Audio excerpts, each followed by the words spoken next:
Hello and welcome back. तर कसे आहात तुम्ही सगळे? आय होप की तुम्ही सगळे मस्तच असाल. चला तर मग आजच्या व्हिडिओला सुरुवात करूया.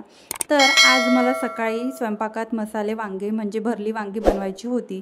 तर त्यासाठी मी सकाळीच मसाला जो आहे, जेव्हा मी ब्रेकफास्ट आणि आम्ही चहा घेतला त्याच वेळेत मी मसाल्याचं वाटण जे आहे ते वाटून मी त्याच वेळेत तयार करून ठेवलं. कारण आपण वाटण वगैरे करतो तर ते भाजायला आणि ते थंड व्हायला, भाजल्यानंतर थंड व्हायला बराच वेळ जातो. तर जेव्हा मी नाश्ता वगैरे चहा वगैरे घेत होती तेव्हा माझ्याकडे बराच वेळ होता. त्या वेळेत मी ती प्रोसेस करून घेतली. म्हणजे मला आता इन्स्टंट भाजी बनवायसाठी मसाला रेडी आहे.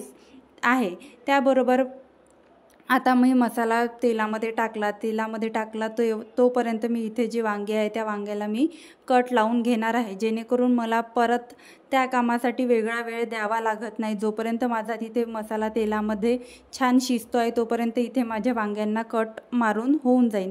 तर अशा प्रकारे आपण कामाचं नियोजन करू शकतो. जसं मी तुम्हाला व्हिडिओमध्ये आधी सांगितलं की मी सकाळीच जेव्हा ब्रेकफास्ट आणि चहा बनवला त्यावेळेत मी मसाल्याचं जे सगळं आहे, खोबरं वगैरे, कांदा, ही प्रोसेस करायला खूप वेळ जातो आणि मग आपल्याला असं वाटतं की मसाल्याचं भाज्या किंवा वाटण वगैरे बनवायला खूप असा वेळ जातो.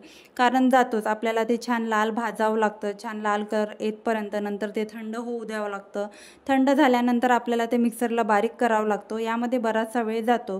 तर ती प्रोसेस मी सकाळीच करून घेतली तर माझी ती प्रोसेस पण वाचली. त्यानंतर दुसरी गोष्ट अशी की आपण जेव्हा अशी भाज्यांमध्ये चम्मच वगैरे ठेवतो आणि तो चम्मच आपण ओट्यावर कुठेच ठेवायचा नाही. व्यवस्थित आपण एक प्लेट घ्यायची. त्या प्लेटमध्ये आपण जर हा चम्मच ठेवला तर त्या प्लेटवर पण असं काही ओट्यावरचा घाणेरडी काही जम्स वगैरे असेल ते चिटकत नाही आणि ओटा पण आपला तेलकट चिकट होत नाही.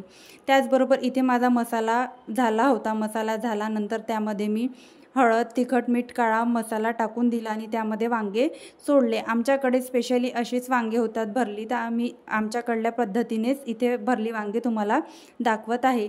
त्याचबरोबर आपण ग्रेव्हीची भाजी करतो तर इथे मी वांगे जोपर्यंत तेलामध्ये आणि मसाल्यामध्ये छान शिजत आहेत मीठ टाकून, तोपर्यंत मी इथे गरम पाणी करायला ठेवलं.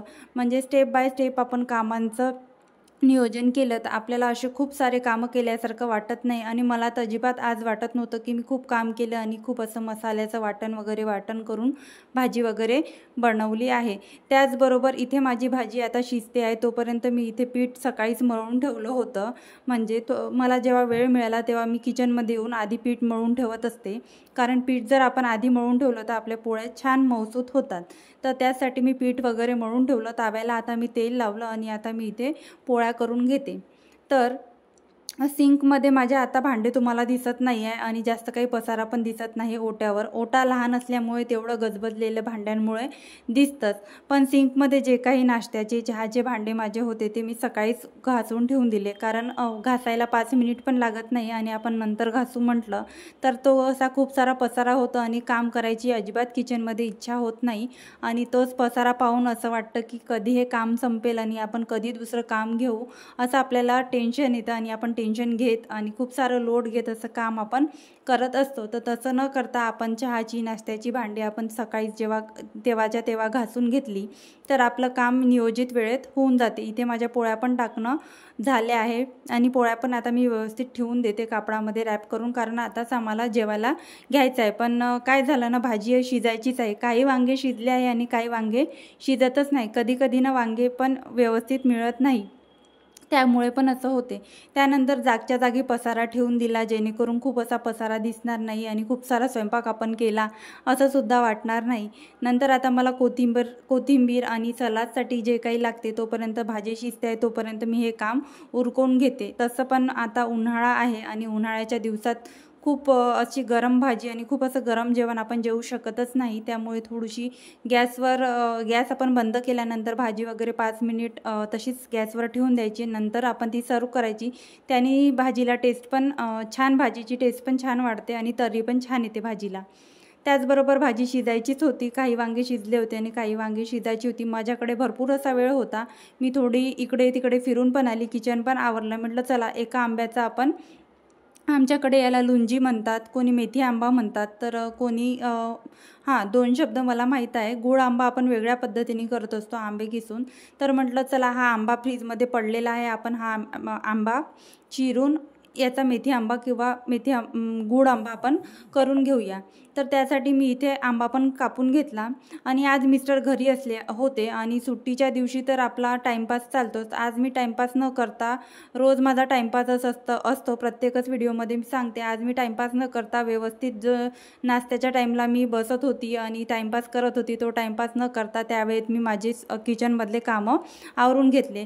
तर इथे मी कढईमध्ये तेल घेतलं, तेलामध्ये जिरं मोहरी ॲड केलं, जिरं मोहरी आणि तेजपान ॲड केलं। त्यानंतर छान मोहरी वगैरे तडतडली, जिरं वगैरे तडतडलं, नंतरच मी यामध्ये तिखट आणि हळद ॲड केलं आणि मसाले करपू नये म्हणून त्यामध्ये पाणी टाकलं। नंतर यामध्ये मीठ टाकलं।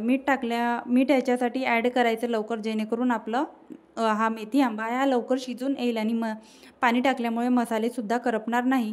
त्यानंतर त्यामध्ये थोडं काळं मीठ ॲड केलं। तुम्हाला मी भाजी दाखवते। भाजी शिजून आता थोडे 5 मिनिट झाले आहे आणि छान तर्री आली आहे।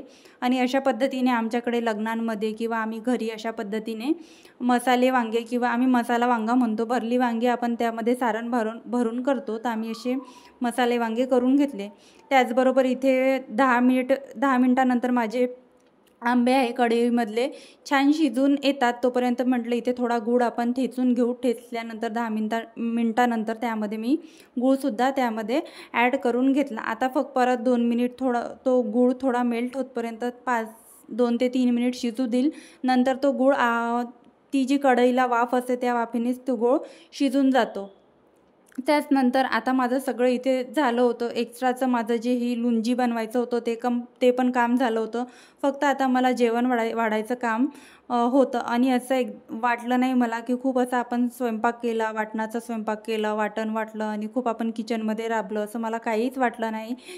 थोडा वेळ भेटला, ब्रेक घेतला आणि मी माझे बाकीचे पण कामं आवरून घेतले। सगळे कामं माझे झाले होते घरामधले, कपडे धुणं, भांडी वगैरे सगळं झाडू पोछा सगळं घर वगैरे नीट झालं होतं।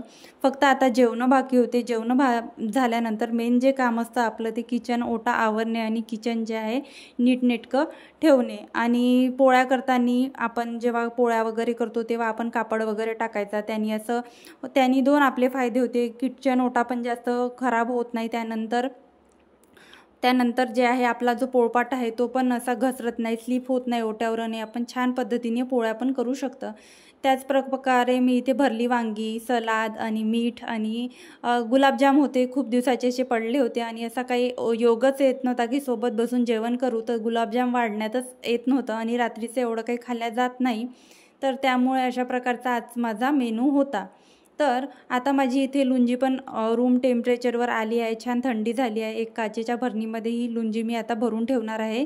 आणि हा जो मेथी आंबा आहे, आणि तुम्हाला मी सांगायचं विसरली, मला मेथी दिसलीच नाही। आय थिंक माझ्याकडे मेथी नाही, ते संपलीच असेल त्याच्यामुळे दिसली नाही, तर मी मेथी यामध्ये ॲड केली नाही। तर हा जो मेथी आंबा आहे मी काचेच्या भरणीमध्ये ठेवला आहे। आता मला हा मेथी आंबा 8 दिवस तर टिकणार नाही, 2 ते 3 दिवसातच संपून जाईल, कारण मला हा मेथी आंबा प्रचंड आवडतो। आणि नेक्स्ट टाईम जेव्हा पण मी ही रेसिपी बनवेल तर तुमच्याशी डिटेलमध्ये शेअर नक्कीच करेल। तर त्यानंतर आपलं सर्वात मेन काम असतं जेवण वगैरे उरकल्यावर आपल्याला खूप असा कंटाळा येतो, कारण आता गरमीचे दिवस आहे आणि जेवण वगैरे झाल्यावर छान आपल्याला थंड हवेत कूलर वगैरे लावून बसावंसं वाटतं।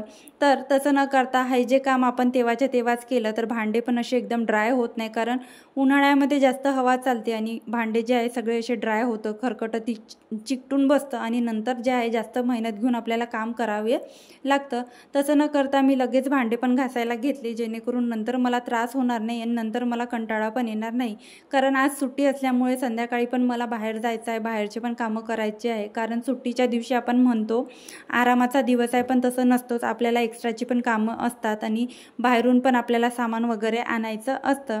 तर अशा प्रकारे आपण नियोजन करून व्यवस्थित कामं जर केले तर आपल्याला असं खूप असं राबल्यासारखं वाटत नाही आणि आपले कामं जे आहे ते सुरळीत होत जातात। आणि हे जे भांडे घासायचं काम आहे या कामासाठी आपल्याला जास्त मेहनत लागतं, कारण आज मला 2 कढया होत्या आणि मिक्सरचा पॉट वगैरे सगळे भांडे मला होते आणि जास्त भांडे नाहीच आहे, कारण सगळे जे चहा नाश्त्याचे भांडे आहेत ते सगळे मी सकाळीच घासले होते।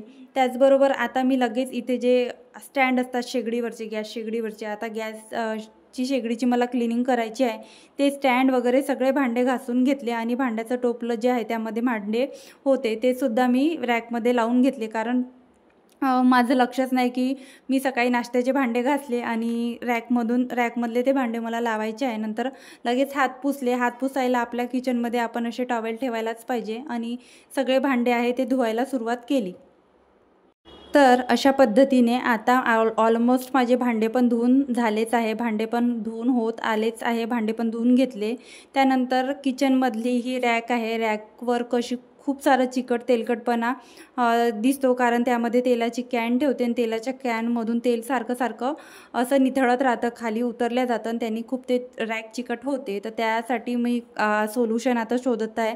मला ती कॅन रिप्लेस करायची आहे, पण आता बघू कधी रिप्लेस करणं होते. जोपर्यंत चालतं आहे तोपर्यंत तरी असं चालवून घ्यावी असं मला वाटते, कारण त्याच्याखाली मी प्लेट जरी ठेवली तरी पण असं ते तेल त्याच्यावर अशी वगळ त्याची राहतच आणि ते मला सारखी पुसावी लागतं. आणि त्याचबरोबर तेलाचा जो छोटा पॉट आहे त्याचा पण सेम प्रॉब्लेम आहे आणि त्याच्या खाली ठेवायला मला त्याच्या मापाची अशी छोटी प्लेटच भेटली नाही आहे.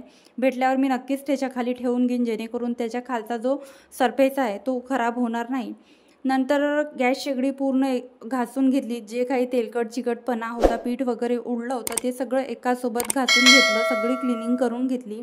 त्याचबरोबर आजूबाजूचा एरिया, किचनच्या आजूबाजूचा एरिया, टाईल वगैरे सगळं पुसून घेतलं. नंतर रॅक परत जागेवर आणून ठेवली. फक्त त्यामधली तेलाची कॅन आणि हा जो खलबत्ता आहे तो मी उचलून ठेवला होता. बाकी सगळं सामान ॲज इट इज ठेवली होती. सगळं सामान आपण ॲज इट इज खाली उतरून ठेवू शकतो, कारण हे ऑर्गनायझर त्यासाठीच असतात. पण एकदा काय झालं, माझ्या हाताने तेलाची कॅन सांडता वाचली. त्यामुळे मी काय करते, रिस्क न घेता तेलाची कॅटल उचलून ठेवते आणि बाकी सगळं ॲज इट इज ठेवते. त्या रॅकमधून तर काही पडायची भीती नाही, पण थोडी रिस्क घेतच नाही. तर अशा प्रकारे कामाचे योग्य नियोजन करून व्यवस्थितरित्या सगळे कामं केले आणि स्वतःसाठी पण आता मला भरपूर वेळ आहे. माझे 12च्या आत सगळे कामं झालेले आहे. तर कसा वाटला तुम्हाला माझा आजचा व्हिडिओ मला कमेंटमध्ये नक्की सांगा. आणि तुम्हाला माझे व्हिडिओ आवडत असेल तर व्हिडिओला लाईक आणि चॅनलला सबस्क्राईब करायला विसरू नका. Bye bye.